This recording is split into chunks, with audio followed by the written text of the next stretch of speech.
Olá pessoal, tudo bem? Estou de volta para mais uma aula com vocês, aula de língua portuguesa. Sou a professora Deli e hoje vamos aprender sobre alguns elementos importantes em nossa escrita. Por exemplo, quando vamos produzir um texto, nós temos que ter cuidado com repetições, porque às vezes isso pode tornar nosso texto cansativo. Então, para tornar nosso texto mais prazeroso e atrativo, a gente tem que ter cuidado na nossa escrita. E para a gente iniciar agora, vamos ver algumas dicas, tá bom? Acompanha comigo aí, Nathalie, essas dicas. Dicas para a sua produção textual. Olha só, para a gente escrever, escreva seu texto de forma clara, primeira dica, tá? Meu texto é importante, ele está claro. Quando eu falo assim, escrever meu texto de forma clara, significa o seguinte, que eu tenho que escrever de forma compreensível para quem for ler. Antes, há muito tempo, a nossa letra, muitas vezes, quando a gente passava por testes ou até mesmo vestibular, eles exigiam uma forma de letra, a cursiva, né, de uma maneira bem clara. Hoje em dia, eles até aceitam aquela bastão, letra de forma, né, que a gente chama.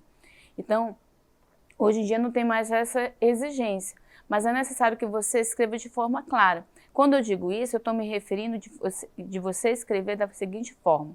Você escrever um texto que a outra pessoa que for ler, qualquer pessoa que for ler, mesmo que não seja uma professora, que geralmente os professores entendem um pouco mais, né, algumas letras que são mais difíceis a compreensão, qualquer pessoa consegue ler. Então você tem que ler, não, se sua letra for bonita, que bom, mas não precisa ela ser bonita necessariamente, tá? Ela precisa apenas estar escrita de maneira correta, né, ortográfica, né, e também de maneira compreensível para quem for ler. Não precisa necessariamente estar bonita, então não posso avaliar teu texto, essa letra é feia, e descartá-lo, simplesmente por esse critério. Não é assim que funciona. A mensagem ela tem que estar clara. Então essa dica, quando diz escreva seu texto de forma clara, significa você escrever de uma forma que o leitor, qualquer pessoa que for ler, vai compreender seu texto. Seja ela, né, se a sua letra mesmo que for feinha, que você, minha letra é feia, tudo bem.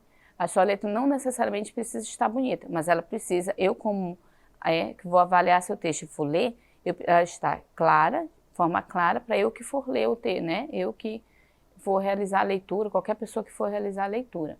Então, se eu for ler seu texto, eu preciso compreender. Então, a sua letra tem que estar clara e escrita da maneira correta. E isso é válido para a minha avaliação, tá? Mas eu não posso desclassificar um texto simplesmente porque ele está feio. Tá bom? Então essa dica mais se refere nesse sentido. A sua letra está clara de maneira correta, né, para quem for, né, ler o texto, e também, é claro, escrito da maneira certa. As palavras certinhas, separadas, tudo direitinho, conforme a gente aprende na escola, né, os professores ensinam, tá bom? Então não precisa necessariamente estar bonita. Se a sua letra for bonita, melhor ainda, né? Mas ela precisa estar clara para quem for ler, tudo bem? Vamos lá para a próxima dica, ó. Observar as características do gênero trabalhado. Então, quando eu for escrever um texto, eu preciso me atentar ao seguinte detalhe. Se o texto ele fala fábula, eu preciso me atentar às características de uma fábula.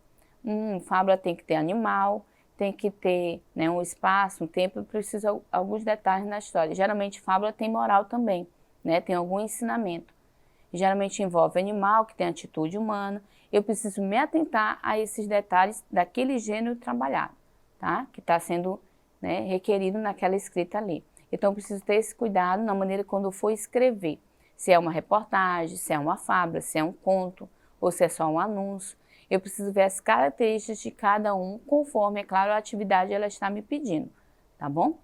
Essas características que cada texto tem por si só. Vamos para a próxima dica, ó. Organize em parágrafos. É necessário organizá-lo em parágrafos, né?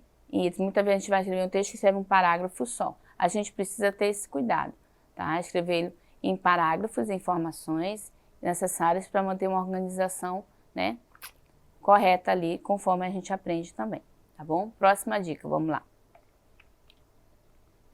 Evite repetições, pois torna cansativo para o leitor. Olha só, vamos destacar essa informação aí. Evite repetições, pois torna cansativo para o leitor. Essas repetições é muito comum, às vezes, a gente, né, fazer quando nós estamos escrevendo. E muitas vezes a gente até usa essas repetições também na nossa fala. A gente vai contar uma história, por exemplo, eu vou contar a história. Como foi teu dia, professora? Ah, eu acordei, aí eu fui para o mercado, aí eu comprei 2 pães, aí eu cheguei em casa, tomei café, muito gostoso, né? Aí depois eu fui para o trabalho. Vocês estão percebendo quantos aí eu falei? Essas repetições, às vezes, tiram o foco do que eu quero transmitir, da minha mensagem, contando o meu dia para vocês. Porque vocês, ao prestar atenção na minha fala, vocês vão perceber eu falando muito e aí? E aí eu fui, e aí eu voltei, e aí eu fiz isso. Então, essas repetições na fala, às vezes, tiram o foco do que eu estou transmitindo para vocês. E na escrita não é diferente. Nós vamos escrever um texto e ficamos repetindo informações, e isso pode tornar nosso texto cansativo. A não ser, é claro, que tem um objetivo, uma finalidade diferente, essas repetições, tá bom? E esse é o foco da nossa aula hoje. Para a gente evitar essas repetições na nossa escrita, a gente vai aprender sobre alguns elementos que é importante a gente conhecer para poder fazer essas substituições, não tirando o sentido, o foco da mensagem que o texto ele propõe, tá bom? Acompanha no slide. Vamos lá. Elementos coesivos são palavras ou expressões cuja função é estabelecer relações lógicas entre as partes do texto. Então, olha só, esses elementos de repetições são elementos coesivos, ou seja, manter a coesão, uma coerência no que eu estou escrevendo. Eu não posso substituir por qualquer palavra, eu não posso tirar o sentido da mensagem que a pessoa quer transmitir. Então, eu preciso me atentar para fazer essas substituições, mantendo o sentido, né, e a finalidade do que a mensagem ela propõe ali. E esses elementos eu chamo de elementos coesivos, ou seja, elementos de coesão, manter uma coerência, uma lógica nas ideias apresentadas ali, tá bom? Vamos continuar aí na telinha, vamos lá. Para evitar a repetição de palavras no texto, nos textos, né, o uso de pronomes, sinônimos ou advérbios é um mecanismo necessário para um texto coeso. Olha só, os elementos coesos que eu acabei de falar, né, coerente para manter uma coesão, uma coerência na minha mensagem, eu posso substituir por pronomes, né, por sinônimos, por advérbios, palavras que me ajudam naquele sentido. Não tiro o foco da minha mensagem, eu apenas substituir por outra, talvez que tenha o mesmo significado e se refere à mesma coisa. Tá? A gente vai ver alguns exemplos para a gente entender um pouco mais. Volta comigo aí na telinha, vamos lá. Então, esses são os elementos, ó, pronomes, sinônimos ou advérbios que eu posso substituir. Tá? Olha só o exemplo nesse texto aí. Livre-se de palavras repetidas. Ontem fui ao mercado e comprei uma galinha para fazer uma canja. Só que a galinha pesava apenas 1 quilo. Achei a galinha muito leve, mas como era a única disponível para a venda, efetuei a compra da galinha a si mesma. Já em casa, vi que a galinha era muito magrinha e desisti do preparo. Assim, preferi adotar a galinha como animal de estimação. Se vocês observarem nesse texto aí na telinha, ó, olha só quantas vezes a palavra galinha aparece aí no texto. Já contaram quantas vezes a palavra galinha, que está até destacada, né, de vermelhinho aí, ó, aparece no nosso texto? Temos 1, 2, 3, 4, 5, 6 vezes a palavra galinha. Eu comprei a galinha, fui fazer a canja da galinha, ela pesava apenas o que? Tá vendo quantas vezes a palavra galinha está sendo repetida aí? E isso pode tornar esse texto cansativo. Olha só agora, sem repetir essas palavras e, é claro, usando no lugar dessas palavras, pronomes ou advérbio que se refere também ao mesmo animal, né? Ao mesmo substantivo aí. Olha só. Vamos fazer a leitura fazendo essas substituições agora. Ontem fui ao mercado e comprei uma galinha para fazer uma canja. Só que a ave pesava apenas 1 quilo. Achei a penosa muito leve, mas como era a única disponível para a venda, efetuei a compra dela a si mesmo.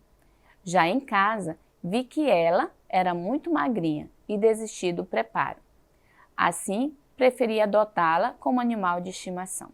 Se vocês observarem no texto, ó, também está destacada as palavras, né, que nós fizemos a substituição aí nesse exemplo, ó, galinha. Depois, em vez de eu falar galinha, a próxima palavra em destaque é ave, se referindo também à galinha. Depois, se referindo de novo à galinha, é penosa, né? Outra palavra que se refere à galinha, para não de novo repetir a palavra galinha. Eu usei a palavra penosa aí no exemplo. Depois tem dela, o pronome, né, se referindo à galinha também. Depois, bem abaixo, ela e lá. Dela, ela e lá, né, pronomes que ajudam a se referir ao substantivo galinha sem necessariamente repeti-los. Vendo como exemplo aí? Vamos ver agora outro exemplo, ó. Beto foi à feira. Beto comprou 6 bananas e Beto comprou mais 12 laranjas. E aí depois Beto escolheu mais 2 abacates. E aí Beto escolheu um cacho de uvas. Beto pagou pelas bananas, Beto pagou pelas laranjas e Beto pagou pelo abacate. E Beto foi para casa. Beto tomou banho, Beto foi fazer a salada de frutas para o lanche da família que estava esperando. E aí Beto foi descansar. Vocês perceberam quantas vezes a palavra Beto aparece na minha leitura? Olha só, vou destacar aí, ó. Isso torna a leitura cansativa, né? Você às vezes nem presta atenção no que o Beto fez, na verdade. Porque é tanto Beto, Beto, Beto, e isso torna a leitura, não torna a leitura prazerosa, torna cansativa para quem está lendo. Eu vou destacar mais um detalhezinho, o e aí, que às vezes nós usamos, né? E aí ele foi fazer isso, e aí ele foi fazer aquilo. Esse e aí também a gente tem que ter cuidado nas repetições, tá bom? Então, para evitar essas repetições adequadamente, a gente poderia substituir e fazer dessa forma aí, ó. O texto Beto, né, ficar mais prazeroso. Olha só como ficaria. Beto foi à feira e comprou 6 bananas, 12 laranjas, 6 abacates e um cacho de uvas. Ele pagou pelas frutas escolhidas e retornou para casa. Ao chegar em casa, ele tomou banho e preparou uma salada de frutas para o lanche de sua família, que estava animada para saborear sua receita. Então decidiu descansar. Vocês estão vendo aí quantas vezes apareceu a palavra Beto? Observem aí. Somente lá no início, né? Então, se eu fosse perguntar quem seria o personagem aí da história, você poderia me responder que é Beto. O que Beto foi fazer? Ele foi aonde? À feira. Aí vocês perceberam também que no texto é apresentado os sinais de pontuação, 2 pontos, a vírgula, né? O que antes não tinha também. Então, a gente tem que ter esses detalhes, esses cuidados ao escrever. Na quarta linha aí, tem a palavra aí, ó. Na quarta linha, ó, ao chegar em casa. Em vez de eu falar, e aí ele chegou em casa, e aí ele foi fazer isso. Eu falo, e ao chegar em casa, ele tomou banho, preparou uma salada de frutas. Porque quando eu falo ele, quem ele está se referindo a quem? Ao Beto. Então, esse ele, que é um pronome, né? Ele está se referindo ao Beto, se necessariamente eu ter que repetir a palavra Beto de novo. Não tornou o texto mais prazeroso? Tá? Então, a gente tem que ter cuidado ao escrever esses textos e observar esses detalhes aí, tudo bem? Então, eu fico por aqui em nossa aula, espero que você tenha compreendido, eu vou fazer outros exemplos com vocês na próxima aula, tá bom?